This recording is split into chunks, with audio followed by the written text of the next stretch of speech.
8 वर्षाच्या मुलाला स्तनपानाला लावलं तर स्तनपान होणार आहे का? ही मी खरी वस्तुस्थिती सांगतोय, खरी सांगतोय. तो रडत होता, पण त्याच्या आईने त्याची समजूत घालण्यासाठी त्याला स्तनाला लावलं, स्तनपान करायला लावलं.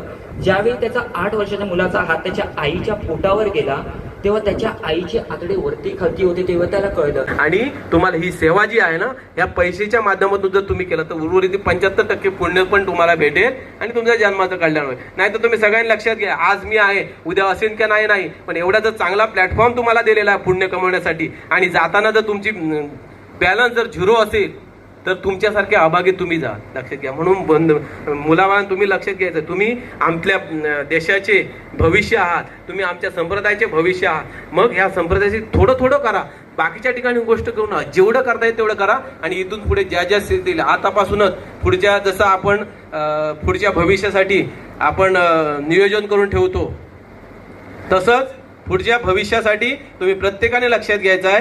ही आता तुम्हाला महिन्यातून 10 महिन्यातून म्हणजे प्रत्येक, कारण आपला कर्तव्य आहे. अभिनंदन मी सगळ्यांचं करतो.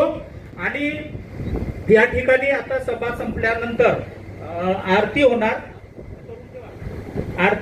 आणि आपल्या सभागृहाच्या बाजूला आपल्याला संत संग देई सदा, संत संग देई सदा, संत संग देई सदा, तुका म्हणे सभी हिंदुओं में हिंदू धर्म, हिंदू धर्म, हिंदू धर्म, जय